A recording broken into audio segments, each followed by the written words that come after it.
episode of Wrestle Rewind. Tonight is Wednesday, October 30th. I almost said Thursday, because that's usually the day we're all together. But I told you, I've been off all day long. So, as usual, it's Tommy T, Double K, A-Man, and Smokey Z, Nico behind the scenes. Today in wrestling history... I wish they could have seen that.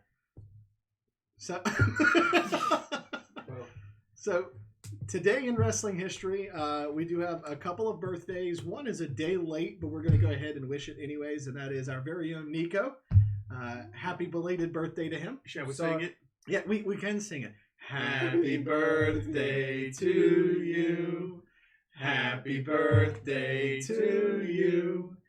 Happy birthday, dear Nico.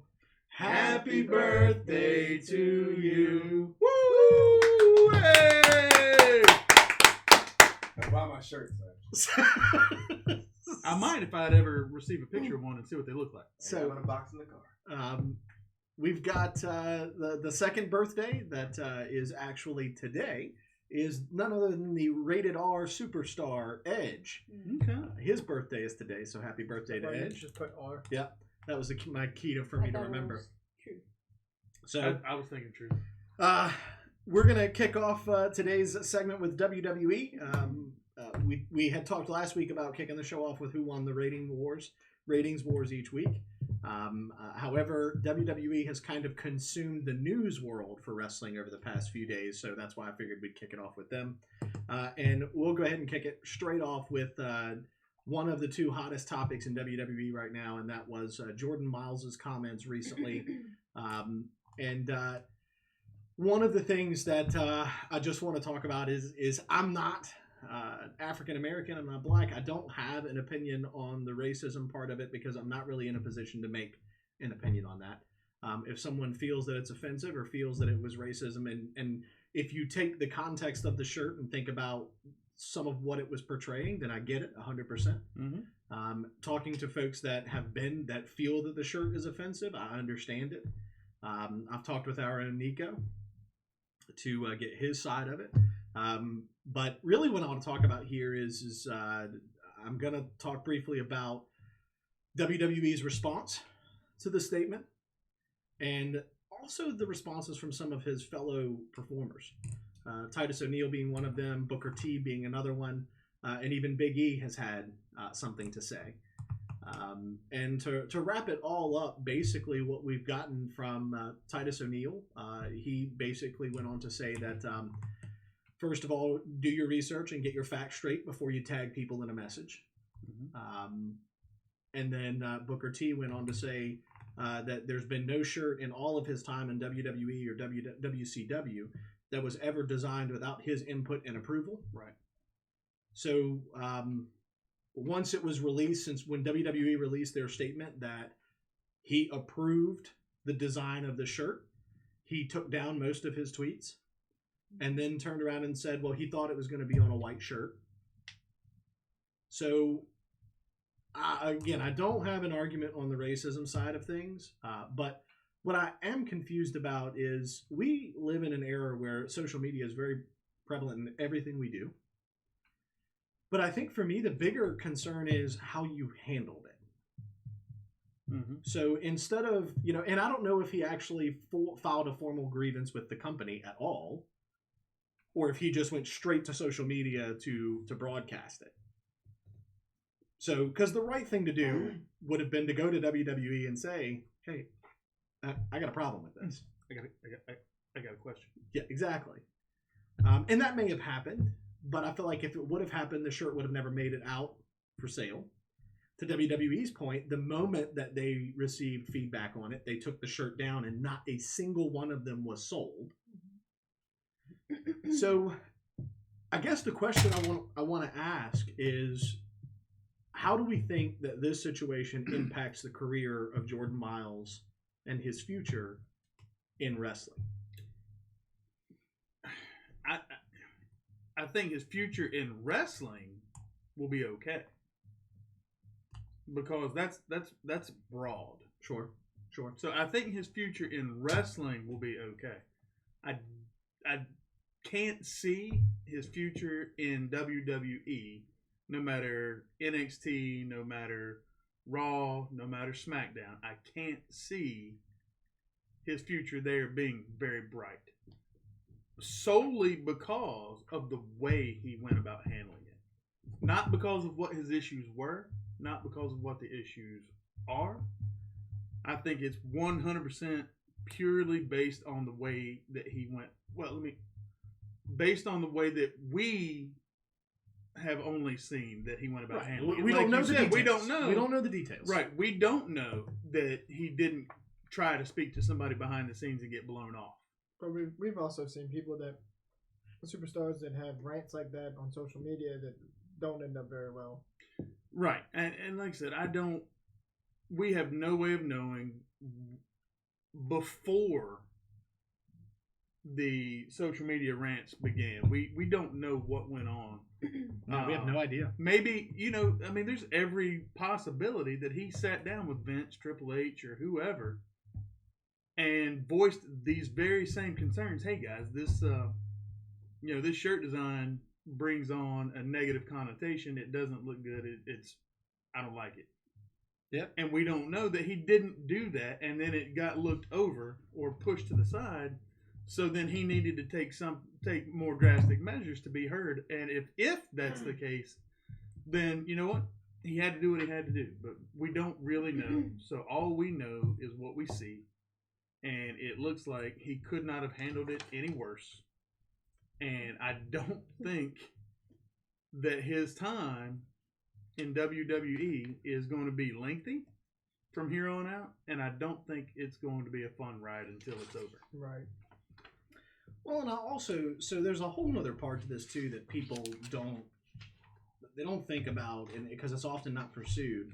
But there's also legal ramifications here. So if he says that WWE did A, B, and C, and he knows that's not true, well, if you just said it, that would be slander. But if you typed it, then it's libel. So it's still a legal problem for him. Not that I think WWE would ever go to those lengths to pursue it. But that doesn't change the fact that, people have to understand, if you make a tweet, I don't care if you delete it 5 minutes from now, somebody's got a screenshot of it somewhere. And the moment that happens, your ideas of thinking that that's ever going to go away are very naive. Because they're not. They're not going to go anywhere. No. That's always, and no matter where he goes, unfortunately, this is going to follow him. So, I get it. I wish him nothing but the best. I think for me, it's the same thing that we've seen in other sports where you pick the wrong platform to make a public statement when it's not your time that's being paid for. It's and I said the same thing about football. I don't have an issue with people protesting, but I have an issue with you doing it when I'm essentially paying to watch you do something else. So now, again, I agree with you that he may have talked to Triple H. He may have talked to Vince and got nowhere with it. And if that's the case, then I support what he did 100%. Right. And that's what I'm saying. Those are things right there that we won't know. No, and as well, we shouldn't. We don't, because that's kept behind the scenes with the business, and that's the way it should be. I think once it came out, and once these outbursts, I guess you could call them rants, outbursts, tweets, whatever you want to call it. I think once they started, I personally, obviously from a professional standpoint, he crossed the line early on. If the behind the scenes things never happened and he just went straight to it. But I think there was other stuff too, where other people's names got brought into it. Well, that's where I'm going. That's ultimately where I feel a bigger line was crossed. Because it wasn't that he just brought other people into it. He brought other people into it with name calling. Mm-hmm. I'm not going to go into what he said. But he brought other people into it with name calling, not even in the same company. Like, he's calling guys out from Ring of Honor. He's calling guys out everywhere. And I think that was one of the bigger things when Titus released his statement, kind of. Well, Titus touched on that. I feel like Titus's response was in a direct correlation to his comment about the Ring of Honor star. I can see his face. Lethal. Jay Lethal. Mm-hmm. Yeah. I have a feeling that Titus's comment was probably directly to that. Well, Because of, I mean, there's some confusion that I think that Albert needs to ask himself, and Albert's his real name, Jordan Miles' real name. Mm-hmm. I think there's, when these guys decide to take a platform that they have on a public venue and make a statement, there's just so many I's that you have to dot and T's that you have to cross before you do that. Because just like we're talking about here, we don't know all the stuff that went on behind the scenes. So for him to turn around and make a statement about another athlete or another performer, he doesn't know everything that went on behind the scenes to make that segment or that production turn out the way it was. Right. Not necessarily. He might not. But you better make sure that you've got your facts straight before you make. I mean, it's one thing to slip up and say something that you didn't mean to say, but to come out with a very pointed statement and make a statement as if everything you're saying is 100% truth. Well, and he doubled down when people have offered any sort of rebuttal. We'll use Titus or Booker T. He doubles down. Yeah. But he's not backpedaling. So it is as if what he's saying, he full on 100% believes it to be true. Which, I will say this. I'll say this. If you're going to come out with all this and this is the way you're going to go, then go. You don't have room anymore to backpedal. No. And you don't have room to say, wait, that's not what I meant. Because what you have already put out there and what you have already offered is extremely strong worded.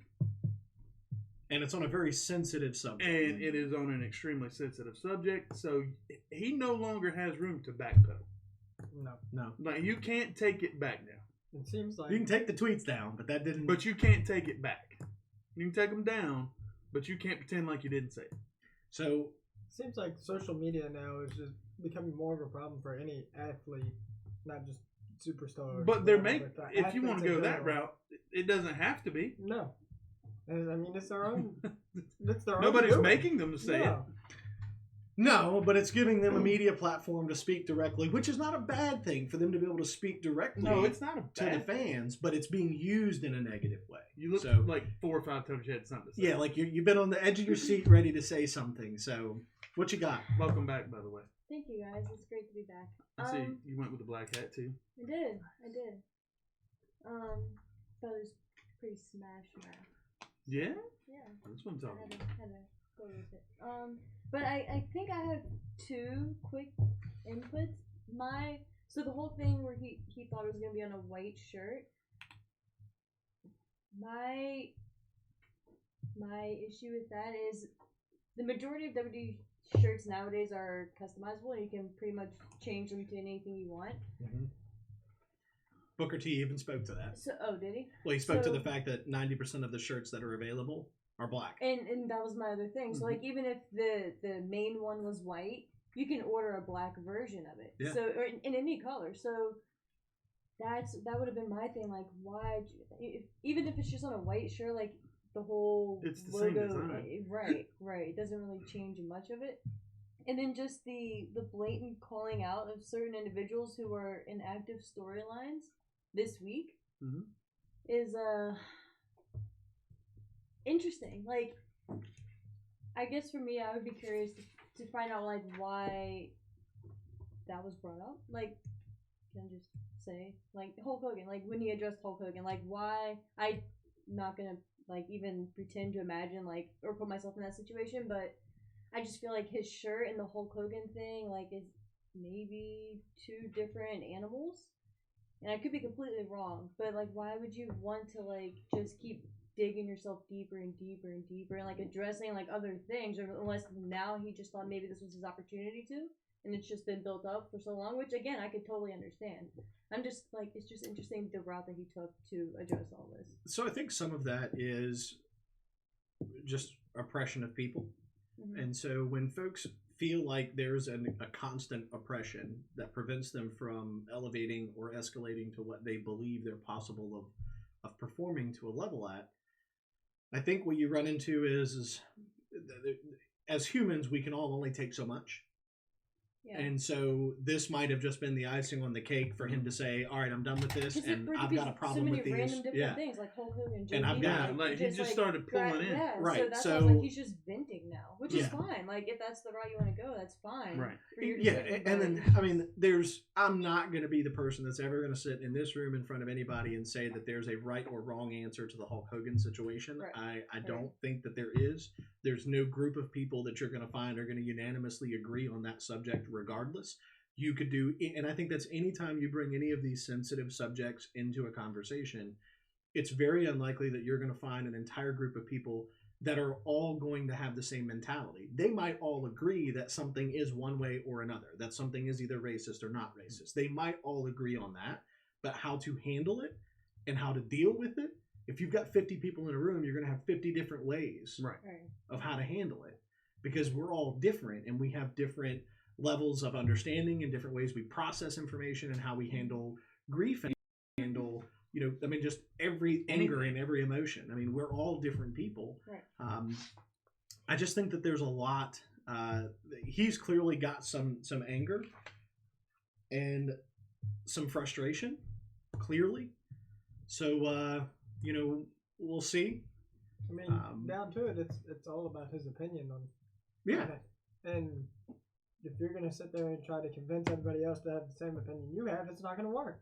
Everybody has their own different opinions about all sorts of things. It's just so unfortunate now because it's not like it was even like a rumor or something that we may or may not have heard from backstage. Like he literally like posted it himself, so it's just unfortunate now that it's literally out there forever.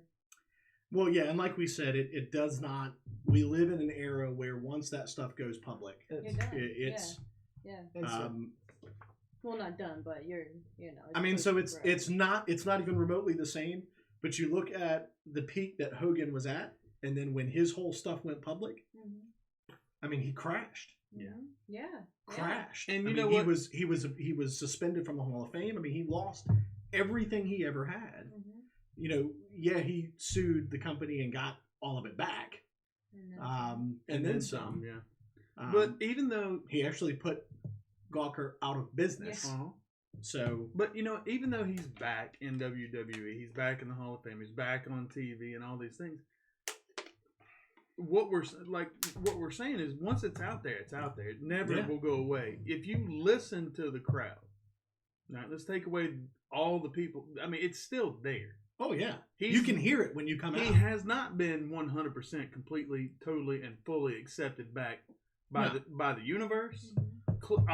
Clearly not a lot of the superstars, which it's all understandable. I get it, but I mean, it doesn't. It's not. It will never go away.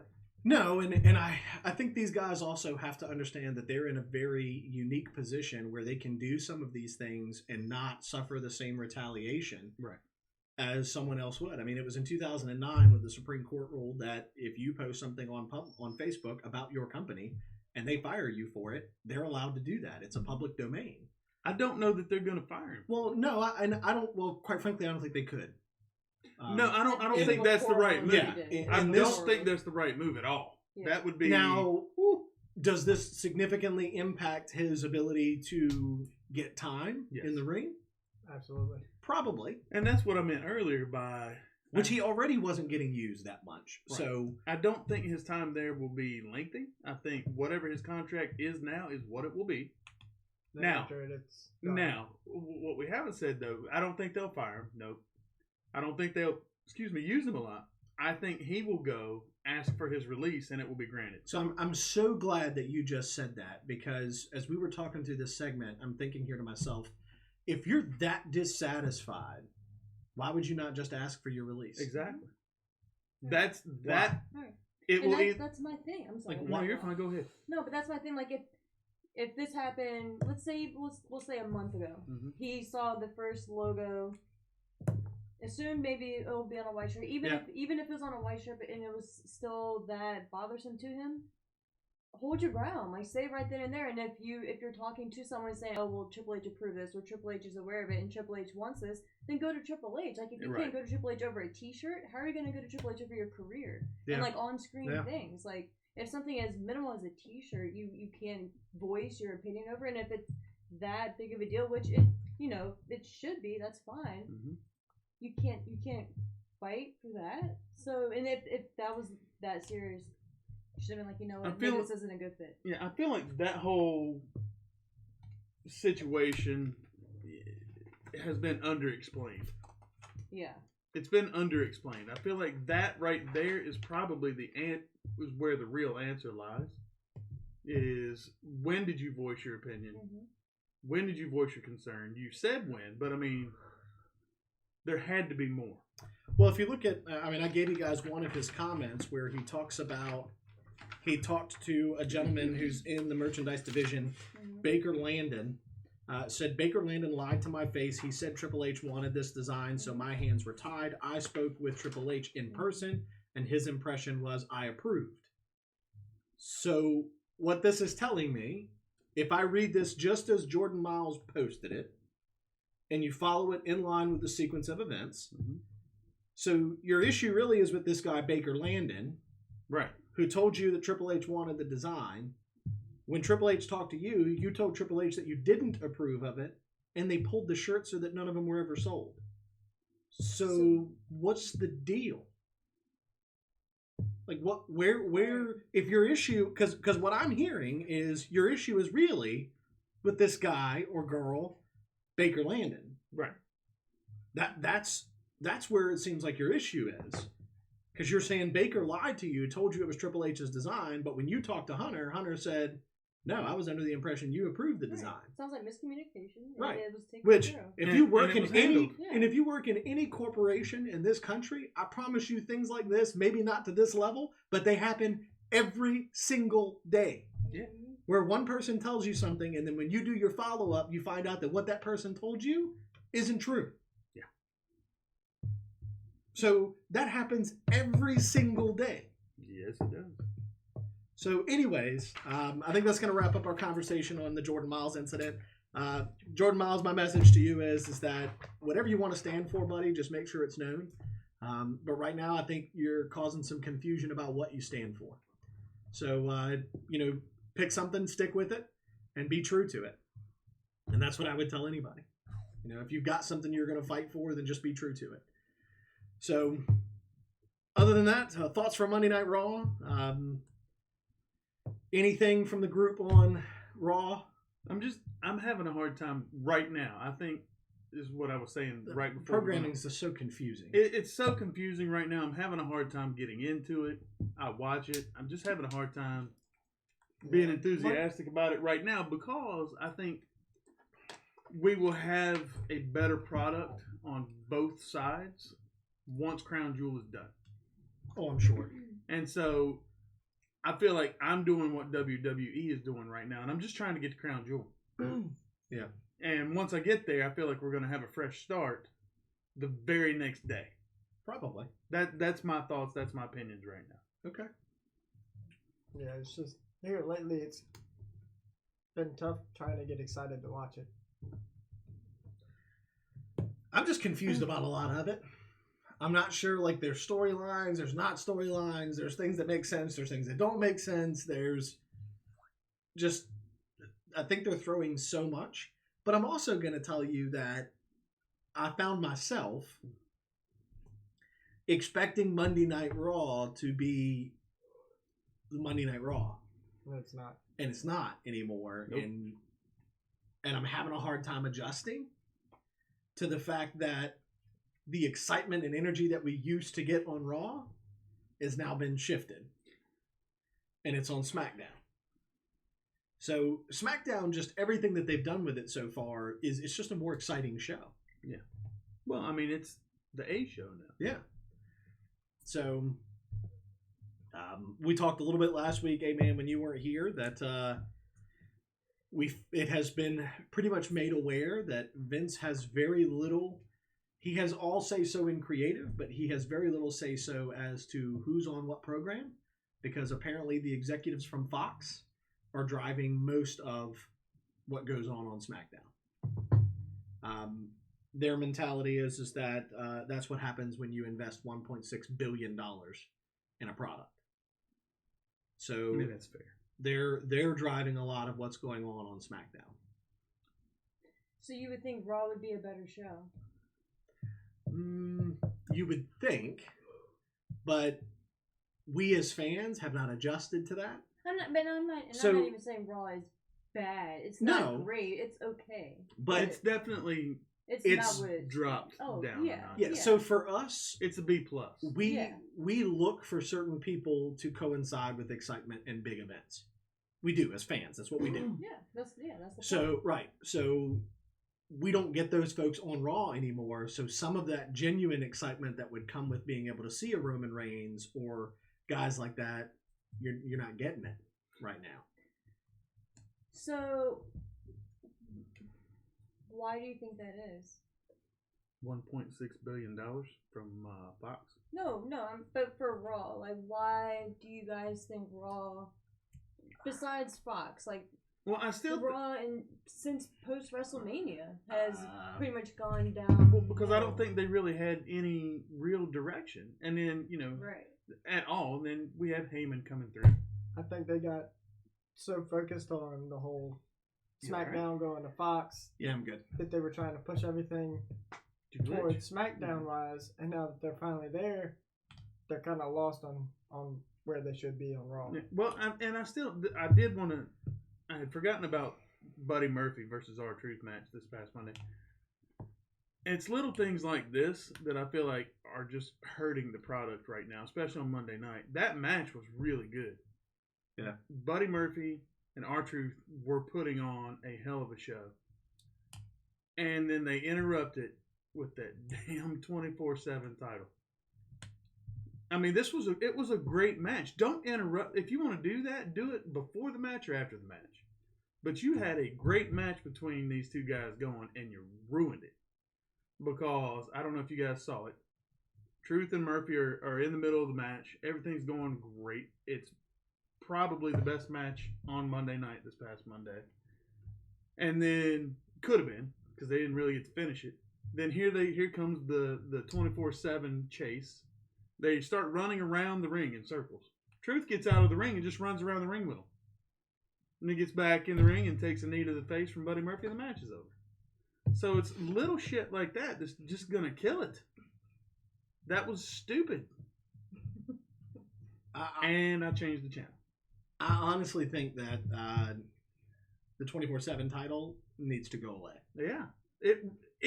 It single-handedly killed a great match Monday night. It serves no other purpose other than to put a few guys on TV for 30 to 45 seconds. And nobody's even paying attention. No. And it has zero value. And it changes hands so fast, you're like, okay. I was okay with it for the first little bit there. I thought it was cool. It was funny. When you've got Hall of Famers that are losing it behind a closed door and you can't even see the pinfall of the count, and then it's just moving back and forth between men and women, and which I'm good with, but you've completely devalued any role that it has as a championship. Well, I think they did that when Mick Foley said, first one to get their hands on it as champion.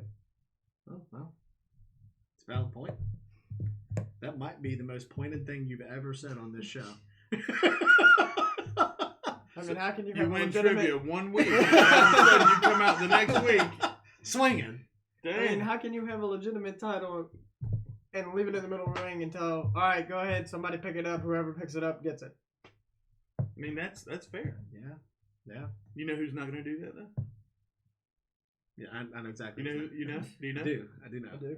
UEW is not going to do stuff like that. What's UEW? When's their shows happening? So that would be United Elite Wrestling. And their inaugural show is next Saturday, November 9th. Next Saturday. Bell time 6 p.m. at the U-Turn Sports Performance Academy in Richmond, Virginia. Oh. That's a mouthful. Hey, wait, how many titles are going to be decided that night for the first time? 3. 3 of them. Right? 3. 3 titles to be decided. Heavyweight, Continental, and Tag. Yeah. So, moving on to SmackDown from last Friday, you could tell that they were clearly using that as the last SmackDown to ramp up Crown Jewel. So, thoughts, feelings on that SmackDown? I mean, I actually didn't see that SmackDown. It's the first one I've missed in a while. I normally like see bits and pieces of it scrolling through Instagram and stuff like that. well, that's because you're busy every Friday night. Right. And the only thing I've seen from that SmackDown was Brock when he attacked Velasquez. Ray Velasquez and Dominic. Yeah. Yeah. But that was the only I thing did saw. see Brock F5 Rey Mysterio up against the wall. Then, if you paid Just attention, That if you was paid awesome. attention, Ray's foot went Did through you the see he wall. just caught Ray? Like literally just. Yeah. caught Yeah, him. I had flashbacks of the time that Big Show picked Ray up on the backboard Uh-huh. and Swung him. literally Swung him. swings him like Yeah. a baseball bat up against the. The ring There's post, no yeah. way they didn't hurt like hell. Oh, I'm sure my it did. god! Yeah. Yeah, I just had So- flashbacks. There was nothing significant about it. I mean, you can definitely tell both Raw and SmackDown this past week were used to build towards Crown Jewel. I think they're just trying to Um, get there. Right. I think one thing you can say about Raw, that at least to me, it looks like this is going to be the show where they focus on younger talent, whereas SmackDown used to be that way in the past. After this week, not Yeah. necessarily like the primary focus or anything No, that you'll but see I'm with right you. off the bat, but like Mhm. Umberto Carrillo, Yes. whatever his name is, he I think has a bright future. Well, He's, so far he's they've put him in likable. with Rollins and they put him in there with AJ. Right, so I think So we that just have tells to you give it what they're time. Rollins thinking. gave Yeah. him mad props when they Yeah. Yeah. their match. And as long as we just gotta give it time, it's just a weird rebuilding phase for them. Well, and I think to your point, well, really to both of you, it's a rebuilding phase, but I don't even think we've gotten there yet. I think they've just been in this holding pattern because the draft happened, but it hasn't taken effect yet. Doesn't take effect until next week. Well, Friday. Right. So that'll be a different. I think that's when we start to get what the new picture is going to look like. Yeah. Is once that goes into place and we don't have this potential swapping back and forth. Wild card rule is gone. Well, and you've got a weird dynamic still. You got the Fiend, who everybody knows is drafted to SmackDown, and then you got him wrestling Rollins tomorrow for the Universal title. So I mean, So what's gonna happen there? Nobody really knows. So that is, you know, I look down for 2 seconds. Hey, we made it a half hour this time. God, I get so, that half hour went it's back gotta, quick. it's got to be a record though, for us making it that long. We normally so far the record was 6 minutes. yeah. We have So- some serious Hey, topics that welcome back. that we talked about Thanks. this week that we normally do though. So Yeah, That's yeah. true. That's true. So yeah, I think we're gonna get a different product starting with next week. Yeah. I'm gonna go ahead and say it though, because the next thing on our run sheet is to talk about Crown Jewel. Does this not already tell us the answer for who's gonna win tomorrow at Crown Jewel? What do you mean? I What, mean, win this what? is- You're this- not gonna as have the soon as- Universal title and the WWE title on the same show. Right? Maybe they find a way to swap them out. How? I said find a way. So I don't know. it's a falls count anywhere. I think we get some sort of match tomorrow night that just doesn't end, and it becomes a no contest. Rollins keeps the belt, but the Fiend doesn't lose. That's what I think we're gonna get. I mean, that should have happened the first damn time. I think we get a finish this time. I don't think we do. Yes, Smokey. So news that Sting is going to be in that whole area that weekend. Or Mhm. this weekend. Well, that's Survivor Series. That's not this. That's not this weekend. That's Survivor Series. Never mind. You got a little bit to wait. Yeah. But I was gonna say You were- Sting come out during the match that we thought. A little premature. so, you know, He called for the finish. I don't know. I don't know what we're gonna get tomorrow. I really don't. I just. So the only other thing that I could see is and I can't even believe I'm going to say this, but the only other thing I could see is Wyatt wins, takes the Universal title to Friday Night SmackDown. Velasquez beats Lesnar, takes the WWE title to Raw. I was literally about to say the same thing because he was never drafted. Right. Yep, he was never drafted. Because I was waiting for us to get to Crown Jewel because no one is talking about what if he wins. He's going to win the championship. Yeah. Mm-hmm. So, I mean, I agree with you. I think that there's a huge what if there. So let's go ahead and move on to Crown Jewel, and we can continue the conversation with regards to those two matches, since that's what we were already talking about. Yeah, I don't know. And I don't think it would be that crazy, for Kane to beat Brock. I don't agree with it, but I don't think it's that far fetched. The way I can kind of put this together is how they've been showing the highlights of when they fought in the UFC, how Brock Lesnar went into the UFC in 4 fights at his title match, won the title. So I can see that as in Kane coming into this, be like, look, you came into my sport, 4 fights in, you won the championship. I'm gonna beat you first fight and take your championship, just like I did in UFC. Well, and then you take the Universal title to SmackDown. It could be a thing. And then Kane gets the WWE title, shows up on Monday night, and either gets a challenge from someone, or he relinquishes like a Braun Strowman. No, wait, is Braun on SmackDown? How about Aleister Black? You know who I think he gets, if that happens, if that's the way it goes down, you know who I think gets the shot? Who? Mysterio.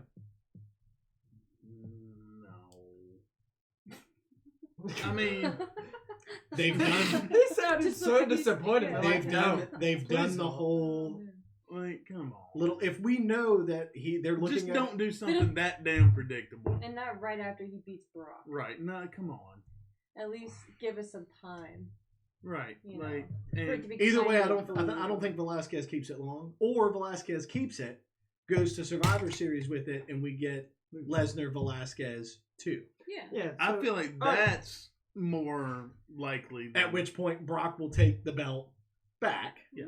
But then you run into the issue of having the Universal and the WWE title if Bray wins, both on SmackDown. Well, I think one of those matches is going to be last. One of them. I think it's probably going to be the Fiend match. Probably. Yeah.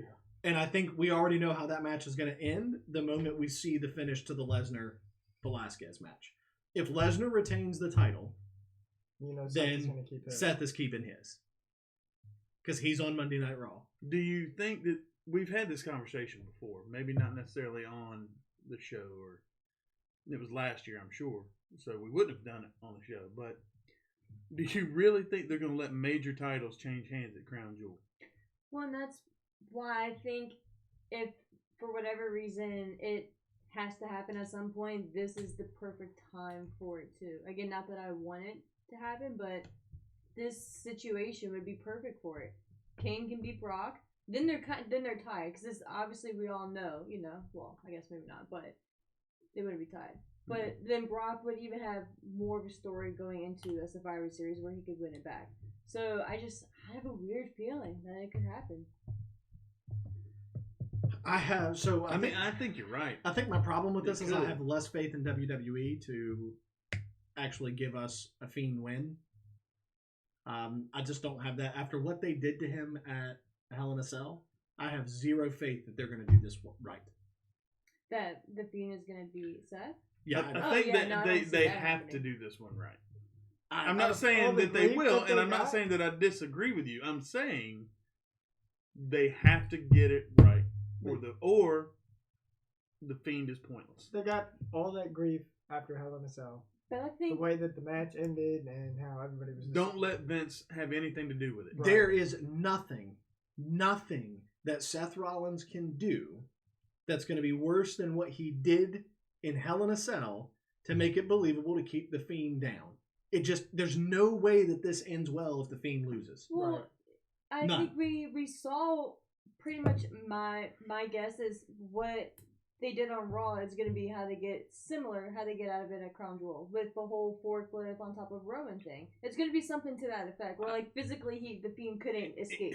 Here's where Not that that's going to help Seth, obviously, right, but here's where I think the company as a whole have backed themselves into the corner with this match, and it's the match can't stop for any reason. There has to be a finish. Like literally saying it, yeah. There has to be a finish. It's so a falls on the count graphic. anywhere. Yeah. Match. cannot be stopped. They literally came out and On the said graphic, that. it says it cannot be stopped. Cannot be stopped Yeah. for any reason. Mm-hmm. So that right there, And honestly, now you've got no wiggle room. they really backed themselves into a corner with the rematch. Hell in a Cell sucked.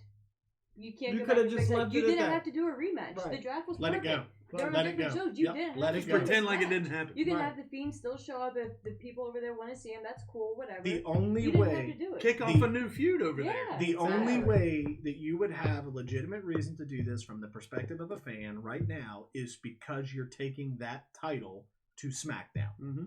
Or Seth turns heel. Actually. Either way, it doesn't matter. But how would he turn heel though? Seth turning heel, in my opinion, still wouldn't do anything. But how does he turn heel against the Fiend? You can't. I think once it's not gonna have the effect over there, but once he gets back over here and brags about it, and heel Seth comes out on the mic, he can for sure sell that and talk it up because he's showing little glimpses here and there about not being respected. No, you're right, but not being cool. But so, they're on two different shows, so when he comes back, Which is he's exactly- got to let it go. No, but and he will. He'll say he did this because of this because he's tired of not getting respected. He did whatever to the So Fiend. who's your face? Huh? Who's your face? On Raw. And that's the problem because now since you're holding yourself to the brand split, that's the problem. Aleister Black. You can maybe Well, do they a actually Randy didn't Orton, push. Well, I mean, they would maybe a need Randy Orton in the meantime, and then work on building AJ back up as the top, and just kind of make it like this how SmackDown was a couple years ago. No, when AJ that would be ran cool. I just have zero faith in them to be able to do this. I well. think the Oh, OC is yeah, going to end up yeah. with in NXT though. Say that again? I think the OC is going to end up in NXT. Like all three of them, or tag team? Possibly all three. No, I don't see AJ going down there. I see AJ at a point in his I career see making Well, it an doesn't matter where he appearance, goes. where that's kind of where I was going. I think I see AJ at a point in his career now where to him, maybe not to everybody else, but to him, that would be something cool to do. Yeah, I can Because see, that's yeah. what To be place down he there with hasn't been. the younger talent, he hasn't been there. I can Yeah. see him wanting You to know, do that, being yeah. able to be there at this point and really, you know, obviously help he would out. have to perform and he would have to be AJ Styles, but be able to mentor some young guys. Right. Oh yeah, he'd be a great fit. I think because I can see them building a Bullet Club, Mm-hmm. so to speak, in NXT. Only, Especially with Vince saying the Prince is back. So yeah, there's just so many ways you can go with that, but I can kind of see that happening. So, thoughts on Tyson Fury Strowman? I wish I cared more about this than I do. I know. I know. didn't like. I don't. Well, think it's gonna we've be- all been this way Yeah. about every single one of these Saudi shows, where we're just kind of like, Because I've learned to not expect much Okay. out of this show. I feel like, I think I said this to you. I'm sure probably to Nico at some point too, a year or two ago. I see these matches, or see these shows, these Saudi shows, as just cash grabs. Right. yeah. I mean, that's what they are. They're just cash grabs. Because I don't think those people who are going to be in attendance live over there care if they see title change hands. They're just looking to see the people. They're just looking Right. to see the people. So if they show up, they put on a decent show. It doesn't even have to be a great show. Just show up, put on a decent show. Okay, they got their money's worth. They're happy. We move on. And they pay some of these guys a ton of money to come over there. Yeah. Like the Tyson Fury's payout. Mm-hmm. What 15 million? Yeah, one match, $15 million. Unreal. See, It's here's my so- thing. But that's not. People also have to understand that that's not WWE forking out all the money. No, Right. That's the coming- Saudi yeah, folks Yeah. paying to Forking get out, that match. forking out the money. But I mean, what kind of match are we really going to get between Tyson Fury and Braun Strowman. So I would have said, Other than a boxing match, I don't think you're not going to get a whole I think lot it's going to be from more that. than that, but I don't think it's going to be a whole lot I more than don't think we even get the match. that. We're going to get something because, I think I don't- sent it out. I to think the bell rings and Tyson Fury walks over, takes one swing, and Strowman's out. you. No, That's what I see. you can't do that. You can't do that because you've already, look, for a few years We've now. Strowman seen is done. stranger things. Right, but what I'm getting ready to say is, I mean, they already have shit on Strowman so many times. Oh yeah. Where he should have at least been a one-time Universal You Champion. can't do that to Strowman. You Like, cannot shit on Braun Strowman like that. You can't. You just can't. Can't do it. I agree We've with said that you. about a bunch of people. Yeah, I agree And with you. What do But do? they've done it before, so This I is a different know level. it's I feel not. like it is. It's I feel like it is. how is this? This is not Butterbean and Bart Gunn. No, I'm not saying it is. You can't. The Big Show lost to Butterbean's Floyd not going Mayweather. to waddle his fat ass across the The ring Big and Show knock him out. Lost to Floyd Mayweather Right. But still. via a knockout. Well, I mean, he did punch him in the face. Which for real. is believable if he can He reach he it. really did punch He him really in the did. face. I mean, he actually- but Not once, but twice. My only point is that we have seen stranger things. We have seen WWE do dumber things. Big Show was not one of your absolute main attractions when he lost. I would argue the and point the- that Braun Strowman is not currently. But he either. is. But Though. Has he's the not only been But for the he last is, 6 though. months. He is though. I He's the disagree. only big man in WWE right now. Name He's another. the only big guy, but Big Show was the only big guy too, and they did it to him. Well, Big no. Show was at a different point in his career. Right. Big Show. Then he at was the not. Yeah, He was. he He was was. pretty. He He was pretty was- close to the Mayweather, tail he end. was. He was still at a heightened level. We were still seeing him on television regularly. Right. That was also before health issues and things. But when you Well, saw him yes. on television regularly, it was in some sort of stupid spot. He had Like already. the train third. It was pretty much just a filler spot. He had already become a comic act, a comedic act. I'm not arguing the point that they shouldn't do it. I agree 100%. I don't think Braun Strowman is ever going to be the face of the company. I don't say he's the face I of the don't- company, I don't but think he is the monster of your company. Mhm. And if I you think destroy him, Lesnar's that your way- monster. That Lesnar's your beast. So I don't see any. Yeah, beast Seriously, monster. no, it's Yeah. different. And I it's don't see different. any difference. Well, Braun it's Strowman different could because disappear and they it wouldn't mean marketed anything it to to me. be different. 'Cause WWE has made it a point. There is a distinction between a monster and a beast. Braun Strowman is the guy who will go You're out there. right. Yeah, but Braun Strowman is the guy who'll go out there and flip ambulances, literally destroy offices, like anything that comes in his way. Whereas Brock is Flips more. Rey Mysterio. Yeah, he's more Scarily. inflicting punishment That was directly awesome. on them instead Right. of like ambulances and crap like It's. that. I'm not saying that Strowman needs to be a champion going forward, but you cannot. I will say it again. You cannot Can't do it. shit on Strowman tomorrow. That's Oh, right. he loses tomorrow. No, Yes. I don't think there's. I think he loses. I think by it's a long. no decision. So name one other time. Well, what is that going to solve Name- anything with that? It whole doesn't thing? have to What? solve anything. It Name can be a one half-ass other show and be time. fine. Name one other time that they've brought somebody in like this and that person didn't win. I didn't say he's going to lose. I didn't say Fury was going to lose. There's a way that there's a no decision, and then they move on. Yeah. Well, I think you get another match. I don't think that this can end because of the way they've built this feud. You could not let it end in a no decision. It has to have a decision. One guy has to be better than the other. That's the whole premise that this is built off of. And I think in order to preserve everything that you have literally spent years building and growing, whenever that victory happens, Strowman has to win it. See, I think they squashed Strowman after making him lose to Brock 3 times in a row. That's fine. If you lose to Brock 3 in a row, that's That's- fine. You know what? I didn't like it. He should have won at least one. Mhm. But I'm okay with that. If he loses to Tyson Fury, Braun Strowman's career is dead. He's dead. I don't see any situation where he wins. I don't see him. Wait, all right. So then, where do you see him going if he loses? What happens to his? Nothing, It- because he's what- not competing against the WWE star, so it's irrelevant. It's not irrelevant because again, this is not 1985 when it's going to happen. You're going to hear a couple people talk about it and never see it. It's going to be in your damn face on Sports Center, for God's sakes. Yeah. It's going to be all over social media. It's going to be everywhere you look. It's going to kill his career if it happens. I I want you to understand. I'm not arguing with you on No, this but point. you need to understand I'm passionate about this. I'm not Clearly, arguing. he's hitting it Yeah, pretty I'm hard. not arguing against your point. I agree with you. I just don't see in any way this ends and Strowman doesn't lose. I just don't see that. Because you've built this in such a way, and I hope WWE surprises me. I hope they do. I have zero faith that they will, but I hope they surprise me because I don't think that Strowman should lose. But I don't see any avenue where he wins. But what if we don't get the full match? What if the bell rings and then people run out? And there's interference, and we still see him punch people and knock people out, all that good stuff, but him and Braun don't actually fight each other.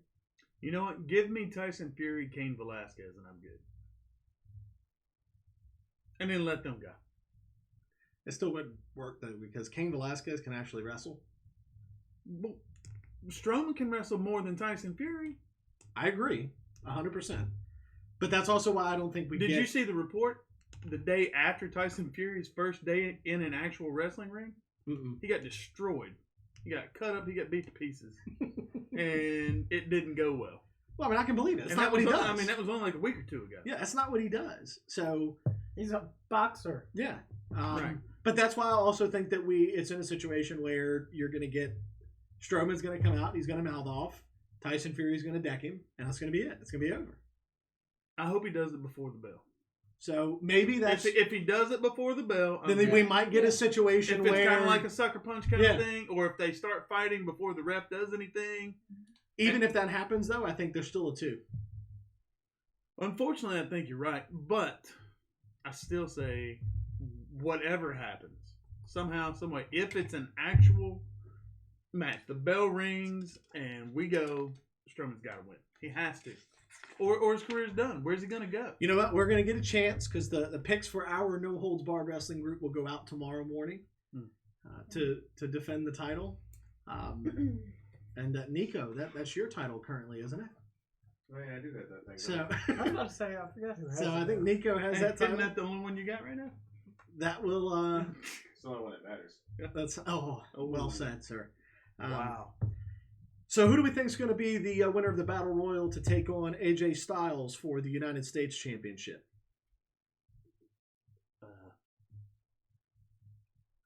Not everybody speak at once. Well, never mind. Buddy Murphy. Buddy Murphy. Okay. I'm going Buddy Murphy. I'm going Umberto. Okay. This soon, huh?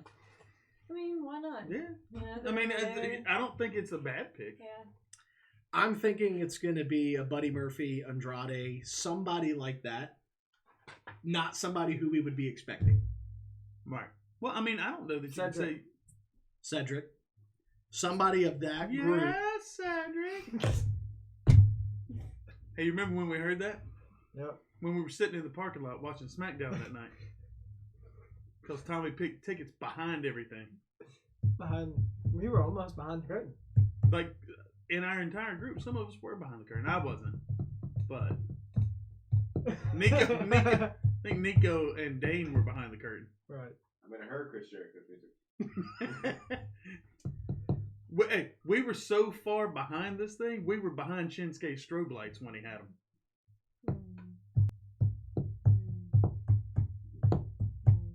You done? We were. Hey, they probably saved the wrestlers though, because it probably would have flashed off his head. It's true. We're going to move on. I do want to. There's one more other match that I want to talk about specifically. Announced yesterday, the addition of Lacey Evans and Natalya coming to Saudi Arabia for a match. The very first time, and I want to emphasize this, that this is the first time in history that female wrestlers are performing in Saudi Arabia. First time in history. See, I think that's the most important match on the card for a lot of different reasons. I'm not really excited for any match over there. I'm not super excited for any of them, but I think that's the most important match. Amen. As the single female cast member, how does it make you feel knowing that you're going to have women competing for the first time ever in Saudi Arabia in a wrestling ring? I mean, obviously, pretty much what Double K just said.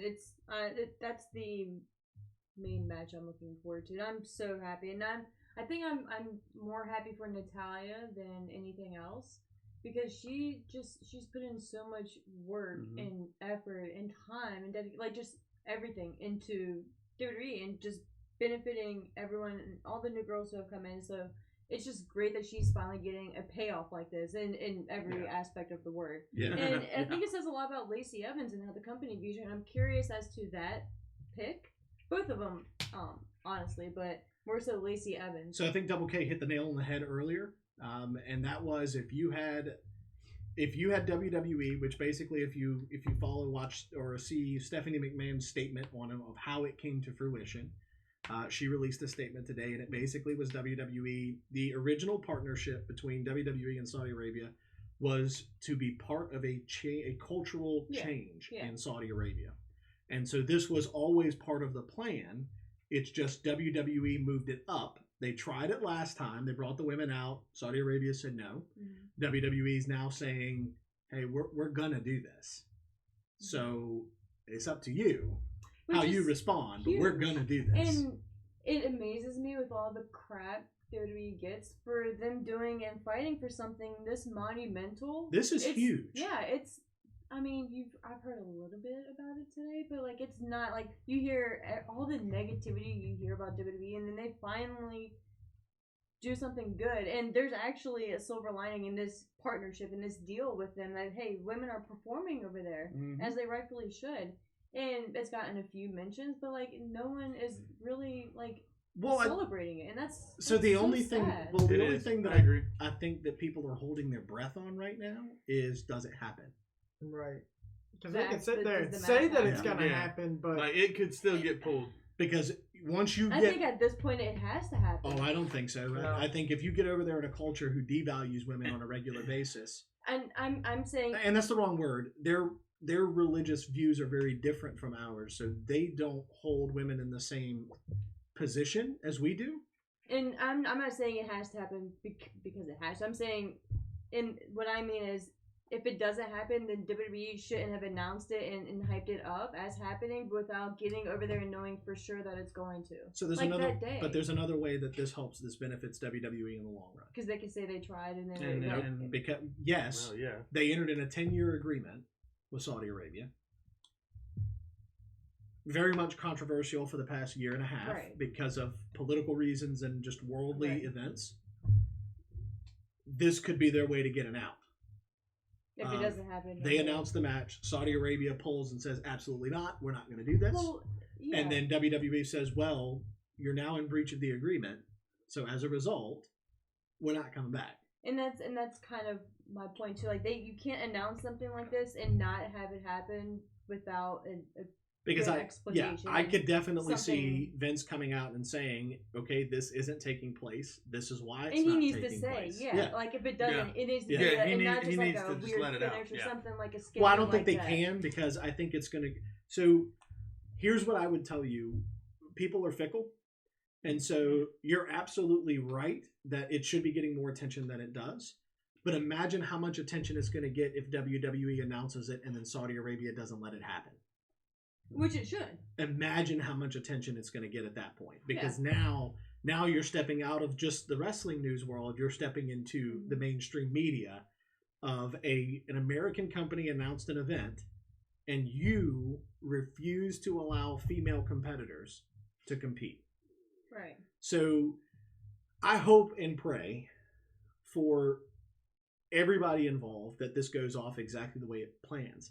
I'm very concerned about the potential backlash from the present audience at the event. That was going to be my next point. I am so scared to see how they react. I mean, I'm not expecting anything crazy, but I'm just kind of concerned maybe more so than anything how they respond and if there's any disrespect, like just any again, I'm not saying they're gonna do anything physical, but it's just like, how are they gonna react? Well, right, and so you think about how different that venue already looks. So when Right, because you clearly see who's there, and like right, and then there's couches for all the Exactly. dignitaries that sit around ringside. Exactly. I mean, it's just a very different world than what we're used to, and that's their culture, and I appreciate that. Which is fascinating to see, like it watching is wrestling and seeing like a completely but different it's so culture. awesome that there's people from all different cultures around the world Yeah. that this is one thing they can rally behind. Exactly. And it's the stuff like this that we don't get enough of to unite us just as human beings on the planet. That we allow so many things to divide us, but this is something that is universally loved around the world. And which is why it's so upsetting to me that this isn't getting as much love and attention as it should. Because I agree. Yes, WWE probably shouldn't be in this deal to begin with, but if truly what they said here. they did it, and truly if what Stephanie McMahon said is what their intentions were from the beginning, or one of them, then WWE should absolutely be applauded for it. Because they can just easily have said, you know what, that's fine, we won't bring the women over, we'll do some evolution thing back in the States, everyone will be happy. Or they know, we're just not going to bring the women at all. Yeah. We're going to be fine. They didn't have to do anything. They didn't. So, But it's just, they did. And, I hope it goes off without a hitch. I think it's going to be a good match, too. Natalia is going to make sure it's going to be a good match. And Lacey Evans has improved a lot, too. She's getting there. You know? Well, and one of the things that when you were talking about earlier about the choice of Lacey Evans, if you think about the way those two ladies dress, they are by far the most conservatively dressed performers. I don't know about Lacey Evans sometimes. Well, Those more. shorts I mean, and- yeah, but think about She's her still more versus covered than Alexa most. Bliss, or I mean, half of Alexa Yeah. Bliss's bottom is hanging out. I mean, you could have But thrown then- Nikki Cross out there and been fine. You could have, yeah. I don't think that you would have gotten a good match between Nikki and Natalia. I'm thinking purely from yeah. a wardrobe perspective. Or they could have changed it for one night and just tweaked it a little bit. And they may Or you they may- may do that. You may see them come out dressed completely different tomorrow night. Yeah. Like they may be in long sleeves and long pants. When- showing Because- nothing. Sometimes because Natty remember does that when anyway. Renee was out there, she had to be completely Yeah, covered. Yeah. besides she had her like the head. turtleneck, Yeah. and yeah. So- So, like and how- it could have been a situation where they rounded all the women up and said, "All right, this is what you're going to have to wear. Who's Who are the in? volunteers that And want that's to go why do it?" that's why I was saying Lacey is an interesting pick, and were the other ones offered and just maybe didn't want to go for Yeah. whatever personal reason, or just was Well, it always going to be and those two? Just weren't So, feeling it either. Yeah. well, ever yeah. since the political stuff started 9 months ago because of Saudi Arabia with the Jamal Khashoggi incident, How can you say that, but you can't pronounce cat? I can pronounce cat fine. I just thought it. So, the Jamal Khashoggi You incident just was can't what pronounce pinky. was. Listen, Especially when you put golden in front. can of you it. hold at the third right before the fourth? So, when remember the walk?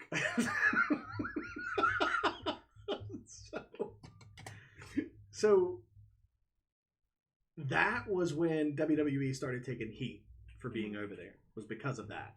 So I just think that it's a very different environment for those two ladies to have the ability to go out there and do this. And I don't care what two they would have put out there. They've got more pressure on them than any Oh, male for sure. superstar Yeah. on that roster. Absolutely. Yeah. And WWE, since those incidents, has given their talent the option as to whether or not they want to travel to Saudi Arabia. So, because they understand that for reasons, so Aleister Black, Saudi Arabia will not allow him to perform because of the religious worth of some of his tattoos. They So, won't allow Sammy either. well, right? that's for a For his- 100% religious reasons. I is think why they should won't. let Sammy. That. Of course, he would say that. I think they should run him on out there So, with Shinsuke. um, Because Shinsuke's going to be out there. yeah.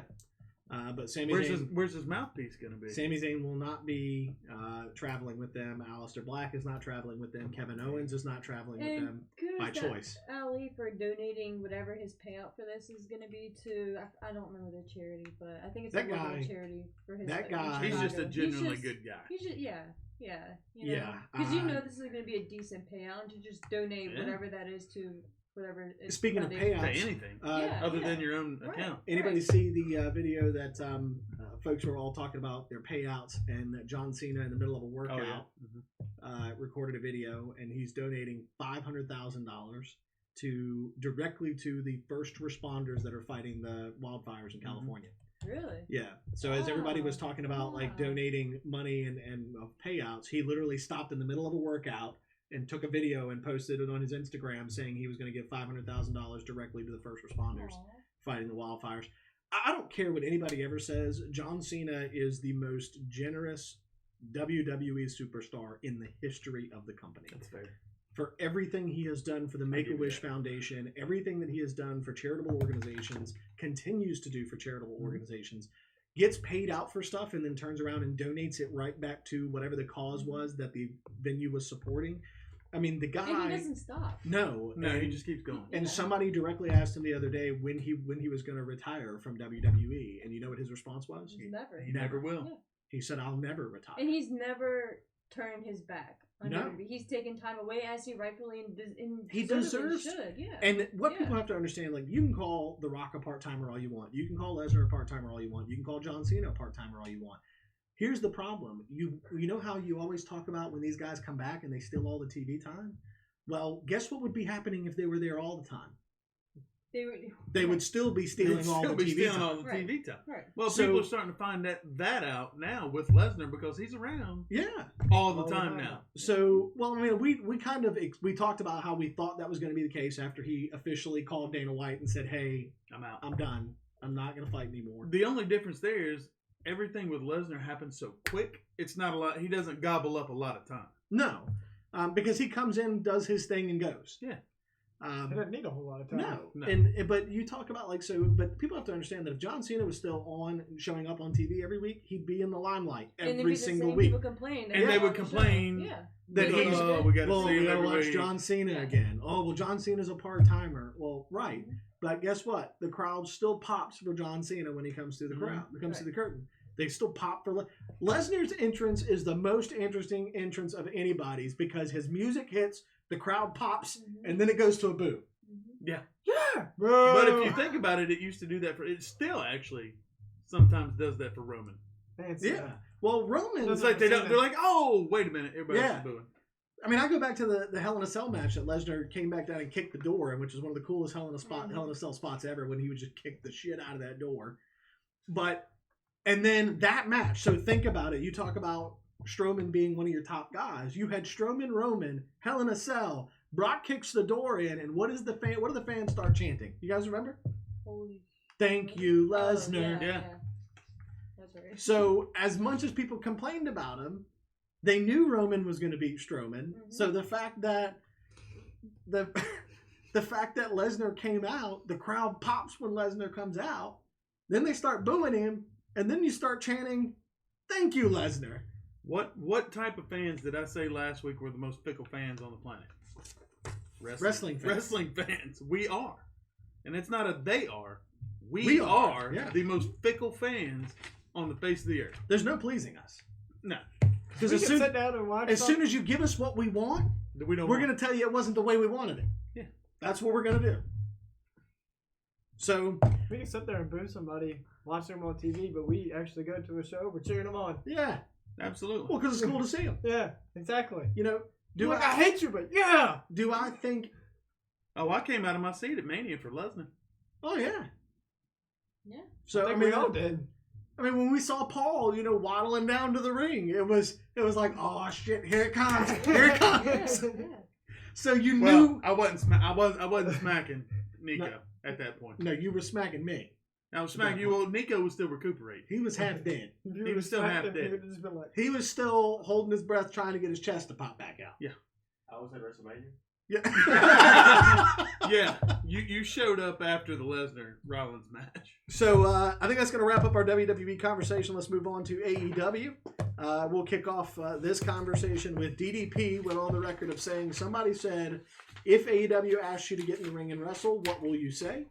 DDP responded by saying he will do anything and everything that Cody Rhodes asks him to do for AEW.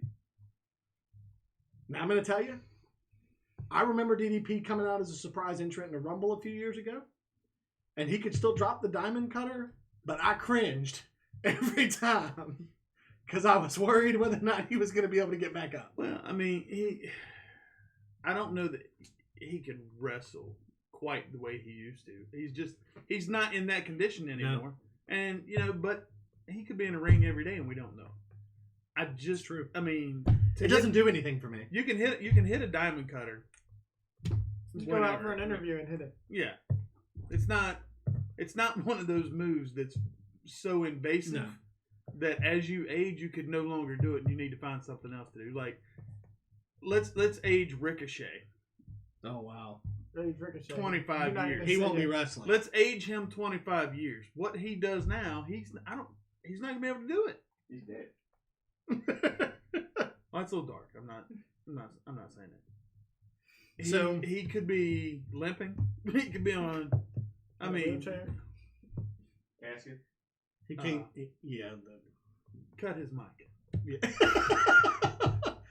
So, also talking about Cody though, they did announce this past week that they did sign a former professional boxer, Anthony Ogogo. I'm sorry, what? Yeah, you heard it. Did you stutter? There's a picture of him there. There is Anthony Ogogo. They did sign him, so he is all elite. Cody says that is AEW's first developmental talent. So I distinctly remember saying AEW saying they didn't have developmental talent, which I guess was true. True. At that point. But I distinctly, So what you're saying is Kenny Omega was before his time? Yeah. There you go. So, but now AEW, I guess, does have developmental talent. But I'm assuming that because But it was all their AEW idea. doesn't have developmental talent, won't have developmental talent because that's what NXT is, that we won't see him on television anytime soon. Because then until that he's would, developed? Yeah, until he's developed. Yeah. Because that would mean otherwise that you're putting developmental talent on your show that you don't have developmental talent on. If Keith Lee and Matt Riddle are developmental talent, all of NXT is I'll take it. developmental talent. I'll take it. If that's the case, then I have a tip for AEW. Can you send some of your guys to NXT to compete with that developmental program so they can learn to actually connect with their moves instead of whiffing 90% of them? Yeah. Whiffing. Whiffing. Now, granted, WWE does it too. Effects, we right? always talk about the greatest whisper in the wind on the planet God. when Jeff Hardy literally whispered in the wind and Jinder Mahal still fell. So it's just so great. It's So- great. I'm not even going to pretend that it doesn't happen in WWE. It does. The worst botched suicide dive from Brie Bella in the history of professional wrestling. That one almost lived up to its name, though. So I was Scary. genuinely She broke her neck. scared. I thought she was. That was done. almost like Taker's suicide dive. the one at WrestleMania 25, the last one he did when he landed on his head. Maybe Brie didn't finish screaming. She yelled Brie Mod. She didn't get the E on the end. Yeah, there you go. To turn it into Brie There you go. Mode. You're welcome, Sarah. So Brie Mod. Boom! On my head. So, anybody get a chance to rewatch the tapes of Jake Hager's Bellator fight? I do not. I saw he kicked dude in the nuts, but that was it. You can't say nuts on that. So, I'm just kidding. well, too late. So, I'm just kidding. um, See your face. the fight actually got stopped for an illegal knee, which there was no illegal knee. That was the reason why the fight. The Bellator's official statement was the fight got stopped for an illegal knee. There was no illegal knee. So yeah, he kicked dude, man, square in his gonads. So Square. yes, well, they probably are square now. As hard as he kicked him. No video? Can you find Nico? I'm sure you can find a video. Bellator probably isn't paying enough attention to pull our stream down. Either that or they're grateful that we're showing it. I mean, it is crazy that the last time WWE pulled it down, we literally posted we were in the middle of the stream. Within less than 5 minutes, WWE flagged it. Yeah. YouTuber. On us. So, well, they're just on their product. So when we used it, they knew immediately. No, So is see, that here's just what I rolled think. up I think contest? Vince is a fan. And I think he's sitting there watching our show right now. So the interesting part was, and I don't know why we didn't talk about this the last time. You remember what Jericho said about We the People, right? Mm-hmm. If you've watched Jack Swagger, Jake Hager, whatever you want, when he climbs into the Bellator cage, He's still doing it. he literally stands in the cage Yells, "We the people." and yells, "We the people." On his entrance video, it says Yeah. "We the people," like the whole thing. So, like, why? I don't get it. It's dead, but I don't get it.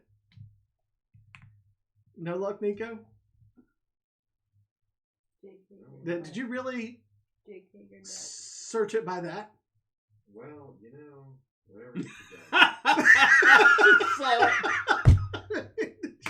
Did you really search it? I just saw it. I think I found it. I'm a man of specifics. Okay. I mean, Jake Hager nut is pretty specific. Not even nuts. No, just Just one. one. Just one. That right one took a beating. As I'm shuffling through this video, there's a lot of time with this guy on the ground after getting wrecked in the balls. I think that was it right there that you just. All right, go. Make sure Make sure we people see it. the people can see it. Yeah.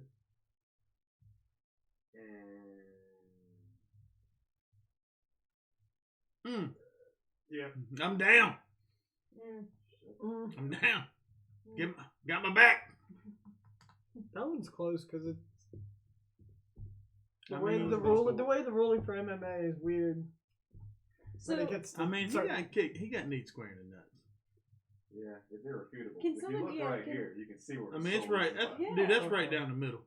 yeah. It might have been a little more favorable to the right one. Well, and I don't know that he was reaching for he the. was going for the. He was inner probably thigh. going, for the inner thigh, but that's Yeah. not what he got. That's- So in Bellator, is that like That's a disqualification. okay? Yeah. that's the face of pure pain. Yeah, that's a disqualification. Well, I mean, I'm sure that wasn't an easy hit. And that's with the cup. We hope. Well, they don't let you get in it without it. No. That's true. So let's talk Full Gear for a moment because we're just 2 weeks away. We will not. This group, no one in this group will be watching Full Gear. Yes, sir. I have plans that night. Yeah, we all do. We all do have plans all day that day. Yeah. I got plans that day. I might see if I can find a way to stream it in the locker room for the guys. Though. They're going to be busy, too. They need to I focus. mean, they will be. But what we've got on the card so far, Kenny Omega, John Moxley, we're finally going to get to see that match. Chris Jericho, Cody Rhodes, the Young Bucks versus Santana and Ortiz. As long as they keep their tongues in their mouths, I'm good. And That's a little annoying. I picture for you. There you go. Look at that face. and Is his tongue in his face? As long Well- as it's in his face and not like waving around. His lips sideways. That's fine. I don't mind that. He kind and of looks like Be Real from Cypress Adam- Hill in that picture. yes, Adam Page versus Pac. If the AEW announcers could get it right, I'd be able to tell you which one it is, but they switch back and forth as to what they call him. Let's just call him Pac. So, Or Neville. or Neville, Yeah, just call it Neville. the man that not only Gravity forgot, but so did WWE. So, I mean, not wrong. It's not wrong. any of these 4 matches that you guys are excited about? I'm kind of excited for Jericho and Cody. Yeah. Yeah. I'm excited for Jericho Cody. I'm also excited for the Pac Adam Page match because I think that one has the potential to steal the show. Mm-hmm. So I could give a rat's ass about John Moxley and Kenny Omega. Really? I just could not because I think AEW is already that's a match that you could have spent a year building, Mm-hmm. and you're throwing it at folks for no I reason feel other like than they just to kind give of it to rushed them. it a little bit, but there's. Yeah, no, I'm not excited for it. So, and there's still a chance that we don't get that match. So if you watched Dynamite last week, there was another incident with John Moxley and a referee. Mm-hmm. So AEW has said that they have responded and reprimanded John Moxley and also told him that the next time that happens, then he will be facing suspension. So there is a chance that either tonight while we're here or next Wednesday We can watch it on the replay. that he does something else, gets suspended, and now once again the Jon Moxley Kenny Omega match doesn't happen. And you know what? Maybe that's their way of taking their It- time it and might building be. the anticipation. And I would be okay with it. Yeah. If that's what you're doing to draw this out, to make people keep anticipating it, but not getting it yet. But you got to be careful how you do that, I think, because if You it's do it too many times. if it's suspended, at some point people are just not going to give a shit. And right. by the time you do it, it's going to be like, oh, yeah, Finally. finally, here we go. It's going to be like Sting versus Triple H. It's gonna be like We got it 20 years too late. Yeah, it was still a great match, though. It was. The memes that come out of that match now. Have you seen the one where Sting is standing in the ring at the end of that match and his hair's everywhere? And it says, me standing with the boys realizing that we just can't drink like we used to. Have you seen that one? Yes. It's hilarious. So, Did anyone see the stipulations for, or I guess maybe the rules for the main event match though, that were released? I think maybe yesterday. For Jericho and Cody. I did not. So I don't know. I'm maybe missing, but the gist of it has a 60-minute time limit. If there's no decision, there's going to be 3 judges who will pretty much determine the winner, and it has to be. I think it has to be unanimous. I could be wrong on that part. But yeah, so pretty much if it's a 60-minute draw, the judges who will be like hand picked apparently. So I'm sure there's gonna be some type of Hall of Famers or whomever. But So, yeah, I gotta tell pretty you, much interesting. saying it's like a boxing or an MMA fight. I gotta tell you, I don't know that Jericho can go 60 minutes. It may not be I a was good surprised full by the on. length. Yeah. He can probably do it, but the quality of what you're gonna get is gonna Once decrease you get past quickly. 20, once Oh, you get yeah. past 20, Yeah. Cody's still young enough. Cody can do it. well, Cody's in shape. Jericho's half in shape. He's not. He drinks He's too much. round bubbly. is still a shape. Round is still a shape, but he is Chris not. had bubbly earlier. Jericho is not in shape anymore. It's fine. It's all about pacing. Ric Flair drank beer, and I think still go 60 minutes with casino. It doesn't matter. But it's Ric Flair. It's brain conditioning. That's all it matters. That's Ric Flair. Andre used to drink a whole case of beer before he went out. Yeah, but a beer to him is like this big. Right. So Don't underestimate the goat. I'm not listen, underestimating the guy. I'm not underestimating Chris Jericho's abilities. He's still super talented. But Still the only person to beat The Rock and Stone Cold Steve Austin. I'm Same night. saying you take any of those guys his age, and I don't care how great a shape they are in, and you tell them you got to go do it for 60 minutes, it's not going to get pretty after 30. no. I'm just saying that Chris Basically- Jericho basically. now You're not going 1,000 miles an hour the entire time. understood. But you're still out there, under lights, under heat, under pressure, whatever you want to call it, for 60 damn minutes, and you're not, by an athlete's terms anymore, you're not a spring chicken. So it's No. not going to. I'm not He's as an old excited to rooster. see this Chris Jericho for 60 minutes as I would have been even 5, 6, 10 years ago. It's not going to be the same. I hope it doesn't go that long. Yeah. But Well, I mean, just because there's time limits on matches and things like that doesn't mean that it's going to stretch out that far, but it could. Yeah. Okay. So that yeah. In the event that there's not a unanimous choice, the majority decision will be the winner. Okay. It's interesting. Adam Rose.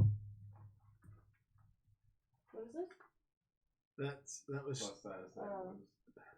The guy that ate Adam Rose. yeah. Now that he's gotten in the gym and started working out, Didn't he go for like rehab. Stays happy. yeah? He went to WWE sponsored rehab. Yeah, I thought that was so cool, though. Yeah. That it was WWE that sent him. Well, they've done that. I mean, they did it for Jeff Jarrett. They did it They for do Scott for Hall. so many people, yeah. The worst part is they keep offering it to people like Jimmy and Jey Uso and They the Hardy won't take Boys, it. and they won't take it.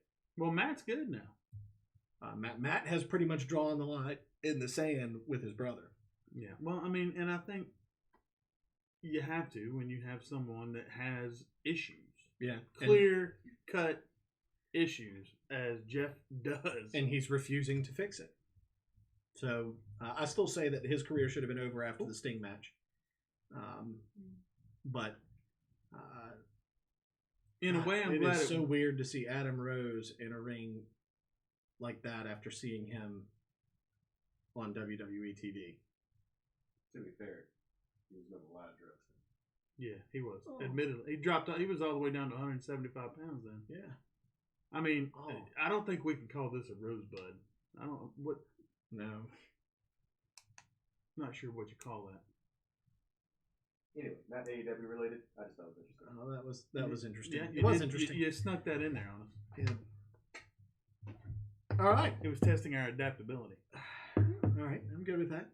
So that's going to wrap up. I don't have a Poke the Bear segment for us today. Hold on, man. We Hold on. haven't Wait. done that Hold in the on. past Hold on. three Wait. episodes. Past two. You haven't worked a day this week.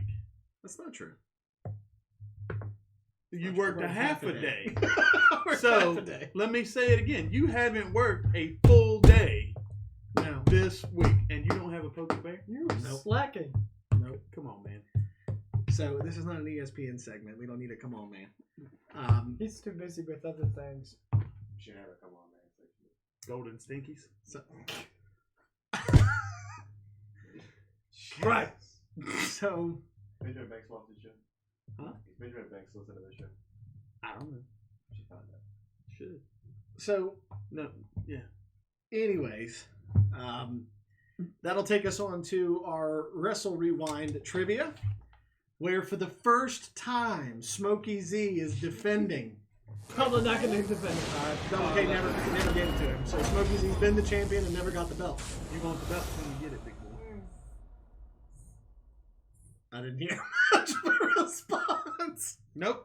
Because he doesn't want it. I'm probably not going to keep it.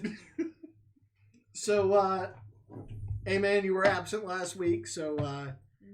Smokey Z did win, but you were out pursuing your dream. So, How was it anyway? Give us a report before we get into this. yeah. It was very eye-opening. Yeah? Yes, I will say that. I didn't realize how important placement is. Like your feet, your hands, like every little thing, like your fingers, like it's just insane. And how bad the mat hurts. It does hurt. Oh, I'll just It roll hurts. off and they'll feel anything. No, but like the first slam, it's like, all right. So I'm sure. Did you not? I was gonna say, did you get the breath knocked out of you at all? no. Yeah. But the first slam, I was like, wow, okay, it's. So how was your top rope jump? Got to see pictures. Saw the still frame. It was pretty sick. So Did the you first one go was horrible. full So we were, frog or? that's what we were talking about. So Dr. Tanya was like, "You look pretty athletic," and I was like, "All right." And he was like, "You want? Have you ever done a frog splash?" And I was like, "I mean, like on a trampoline, like on like a stuffed animal." He was like, just like never on like a human. And I was like, That's "No." awesome. I was like, Love just it. on, like, It's not in my bedroom activity, yeah, sir. yeah, and like I'm an only child, so like I. Hold still for a frog splash. Not part of the extensive package. No. So good to know. Oh, you guys. So how, that's I it. just- How was it?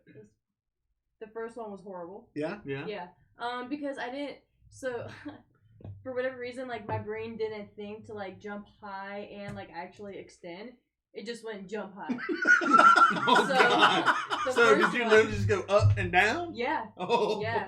So he was like, "What was that?" I was like, "Dude, I have no idea. I really have no idea." He was like, "All right, do it again." So I did it again. It was much better the second time. Then he wanted me to do a moonsault, and I was like, Oh. I can't. I wanted to, but Nerves? just not even nerves. So for me, I couldn't. My brain couldn't wrap around landing flat and not going to land on my feet. And the mat, okay. the padding is like this thick and like huge. So I was like, I don't like.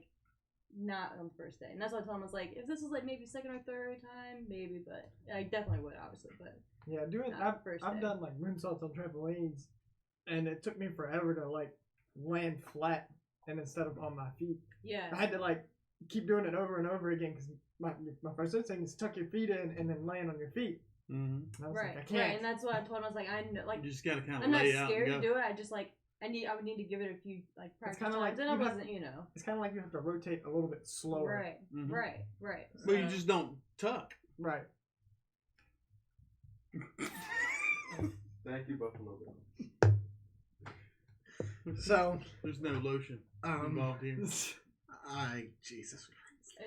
That was Nico's fault. You know, I used to be able to do a standing moonsault. I don't know if I still can. Please don't. Please, no.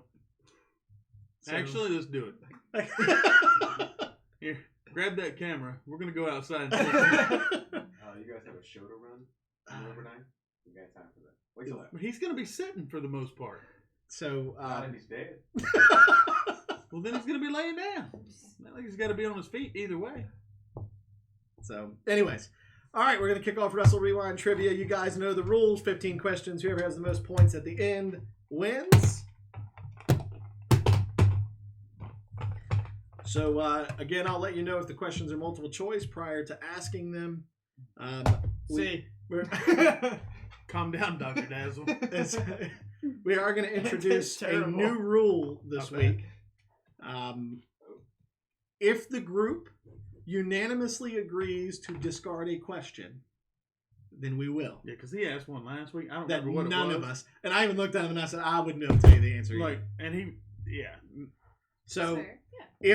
if the group agrees unanimously to discard a question, we will. All right, I don't like the first one. So I haven't even asked it. I don't care. He said So- C. So here we go. This one is a multiple choice question. Nico, you got the timer ready? Always. What type of match did Mabel lose at the December 1995 In Your House? Was it a flag match, tag team match, or a casket match? Double K. Casket match. It was a casket match. Yeah, that's why I don't have a time. All right, question number 2. Who lost in the title match at the December 1995 In Your House? Was it Shawn Michaels, the British Bulldog, or Mankind? Double K. Bulldog. That is also correct. He's on a Taylor Redemption. This one is not multiple choice. What is Farouk's finishing move? I know what it's not. Oh, God.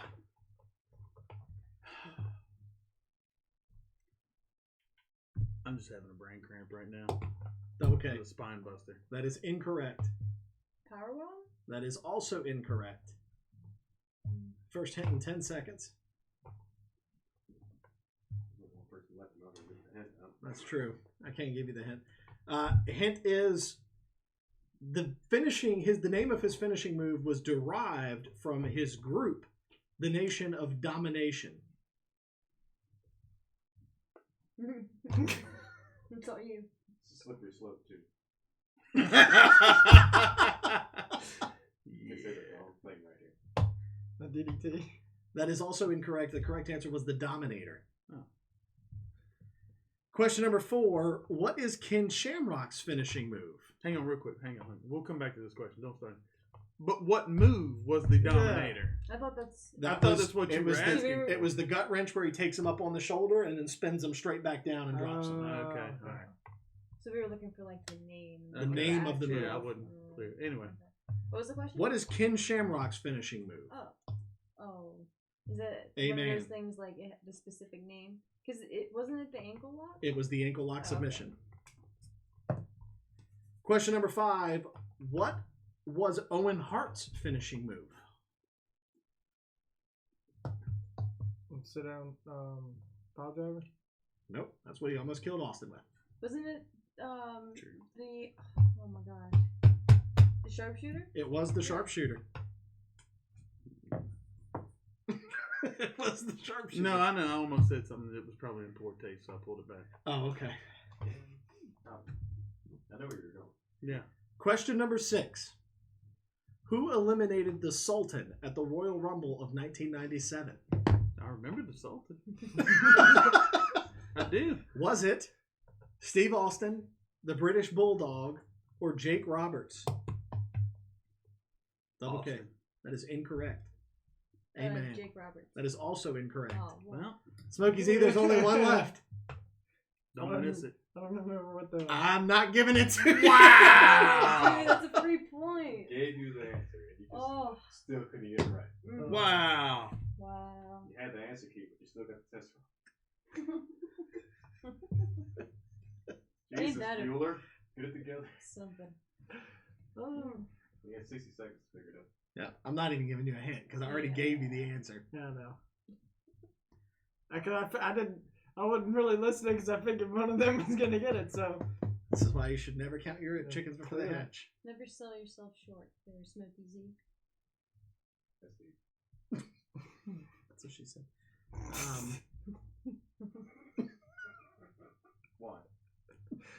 Because she did say it. That's That's what she said. I That's why I did. said it. I can't even remember what the other one was. Well, you got 25 seconds to sit and wait.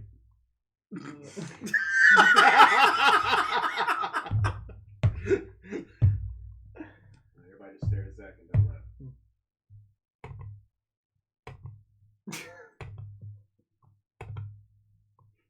It's kind of bad. Like it's okay. Is it okay? It's okay. Time's up. The answer was British Bulldog. He failed a blood test. Let's try it. Question number 7. Who eliminated Crush at the same Royal Rumble event in 1997? Was it Phineas Godwin, Steve Austin, or Bret Hart? Double K. Godwin. That is correct. It was Phineas Godwin. I could have just said the second one. Well, that was Question- the first one, and you'd have been wrong. No, I'm saying that last question. Question number 8. What was Cactus Jack's finishing maneuver?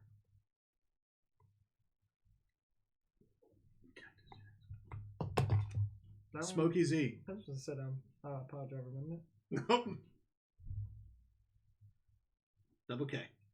Double arm DDT. The double arm DDT is correct.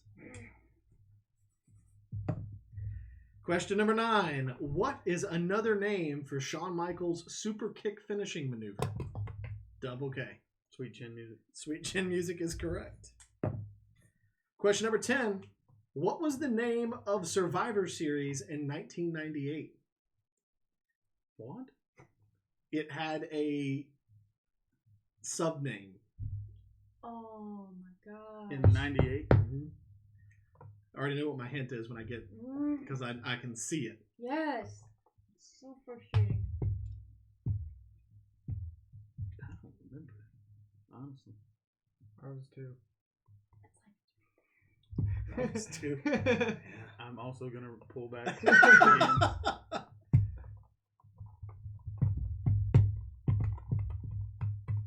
Here's your first hint. The logo for this Survivor Series was a skull centered across 2 crossbones with 2 words written on the head. No. Words. I genuinely don't remember. I can see the logo in my head. That's Well, how I can know. now, I can now too because I'm you just so described it, but I can't get to. I don't. The 2 words. I've got another hint, but it's not great. I'm telling you that now. All right, your 30 seconds remaining. Final hint. The premier rivalry that this was focused around was between Mankind and The Undertaker. Double K. Buried alive. That is incorrect. Was it Mind Games? It's also incorrect. Ah. I have no clue. So are you forfeiting? Yeah. Deadly Games was the Yeah. name. I mean, of I the had no subtitle. I would have I- never I- gotten that. Even with the hints, I didn't remember. So frustrated. All right. So we are at 5 and 2. Smokey Z, if you do not get the next one correct, you're officially out of this. As for A Man, if Double K gets this one correct, it eliminates you. Question number 11. It is multiple choice. What word best describes former superstar Rick Rude? Double K. Ravishing. That is correct. Ravishing Rick Rude. Double K with 6 points eliminates A Man for the rest of the competition with only 4 questions left. Actually, no. Give me that back. Yeah. There's 4 questions left. So she has the potential to tie. Yeah, there is. Yeah. Come on. Stop yeah. trying to steal my marker. Question number 12. Smokey, you're out of this at this point. You had 1 week of glory. I told you I was going to win it at least once. And I'm dead. Question number 12. This is also multiple choice. What team faced off against the Perfect Team at Survivor Series 1990? Was it the Warriors, the Dream Team, or the 4x4s? Double K. The Dream Team. That is incorrect. All right, then I know it. What were the other two? The other two options are the Warriors or the 4x4s.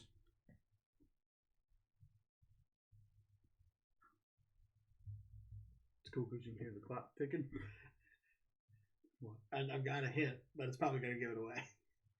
Is this something related to wood? No, that's not Oh. not what the hint's going to be. Well, Figured that'd be you wouldn't perfect. get that one. All right, so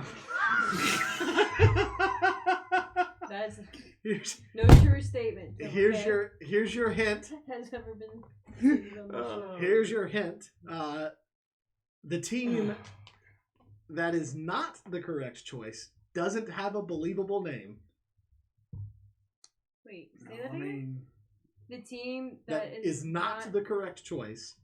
Does not have a believable name. I feel like I need to write this down. I felt like that was pretty clear cut. I saw. I mean, That does not have a 20. believable because name. I mean, for You that only have era, two for options that left. era, they're both believable. Right. For Well, that there's, like, era, the they're both Bushwhackers believable. and stuff like that. Like That's You got true. 8 seconds. Warriors. The Warriors is correct. See, that's the most. I was thinking the 4x4s. That's what I was It thinking was the too, but I was Warriors. like, you know what? But at the Whatever. same time, I'm like, in that era, you got Duggan, you got That's Ultimate what's like, is it Warrior, gonna be stupid if I say the 4x4s? and Question number 13. What comedian did Jerry the King Lawler once assault on the David Letterman? Shit. Oh God, I got the first name. I just blanked on the last name. I will need first and last name. I know. God, dang it! Like I can see the guy. God, I'm thinking. Oh God, Andy Kaufman. That is correct. It was Andy Kaufman. Double K now puts this out of reach for A-Man. That's going to wrap up Wrestle Rewind Trivia. Double K now, I think you're the first double-digit Wrestle Rewind Trivia champion, a 10-time Hey, Wrestle Rewind Trivia champion. Smokey Z, you didn't even have to forfeit the belt because Double K never gave it to you anyways. I mean, So he'll get He was to just a sore loser that he lost last week. to keep that title for another week. As for the rest of us, folks, So that's give it to gonna- me for the week since I didn't even get to hold it. That's might be fair. So that's going to wrap up this week's episode of Wrestle Rewind. That's going to be it, and we'll be coming back to you. We'll be resuming our normal showtime next Thursday night at 8:30 p.m. Since tomorrow night, folks, I would imagine, are probably going to be either out partying or trick-or-treating. However, in our neck of the woods in Virginia, it looks like there will not be any trick-or-treating. supposed to Tomorrow rain it's like supposed to be crazy. severe thunderstorms from Really? like 4 o'clock until midnight yeah. tomorrow Oh, night. So if you are going out, be safe. Take care of your kids and your loved ones, and we'll see you next week on Thursday night at 8:30 p.m. for another episode of Wrestle Rewind, talking about the review of Crown Jewel, as well as the other week's happenings.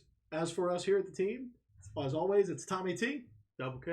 Amen. Smokey Z. and we'll see you next week live at 8:30 for Wrestle Rewind.